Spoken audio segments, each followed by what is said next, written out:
নষ্ট করে দেবে। রাক্ষস এবং রাক্ষসী অত্যাচারে অতৃষ্ট হয়ে পড়েছে।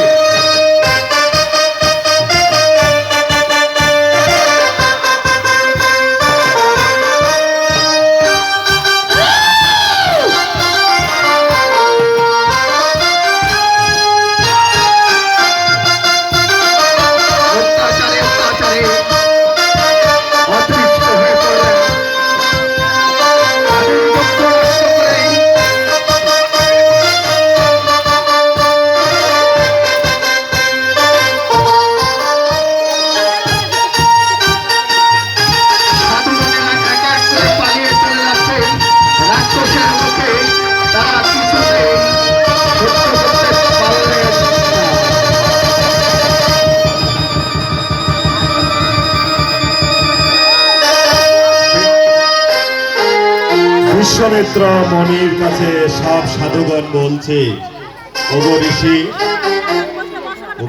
মহোদয়, আমরা ভগবানের নাম গুণগান করার জন্য এখানে আসছিলাম, আপনার সান্নিধ্যে এসেছি, কিন্তু হঠাৎ রাক্ষস এসে আমাদের এই যজ্ঞ অনুষ্ঠান নষ্ট করে দিল। আপনি কেমন ঋষি, কেমন মনি ঋষি?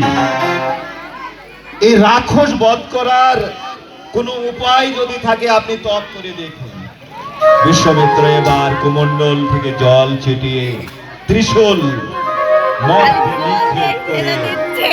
এবার অনাদির আদির কাছে প্রার্থনা জানাচ্ছে।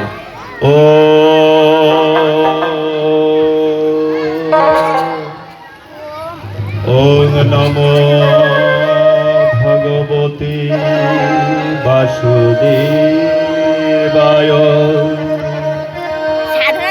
আমি ভক্তি জানি না, সাধন জানি না,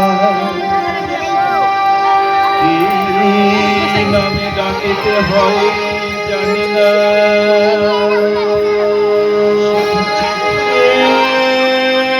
জল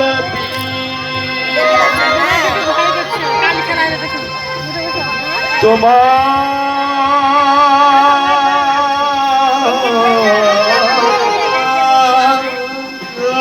চরণ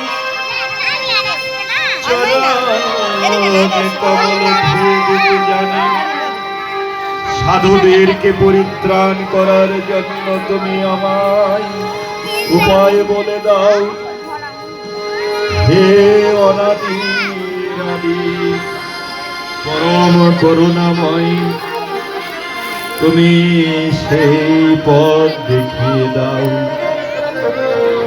তাই তো বিশ্বমিত্র সবাইকে হাত তুলে সাধুদের বলছে, হ্যাঁ পেয়ে গেছি, তোমরা দাঁড়িয়ে আনন্দ করো। এই মাত্র আমি তপ করে জানতে পারলাম অযোধ্যার রাজা দশরথের রাম লক্ষণ এই রাক্ষস বধ করতে পারবে। আমি তপস্যায় জানতে পেরেছি। তোমরা সবাই আনন্দে আত্মহারা হয়ে আমরা চলো সেই পঞ্চবটী বনে রাক্ষস বধ করব, এই বলে সাধুদের নিয়ে চলে আসছেন।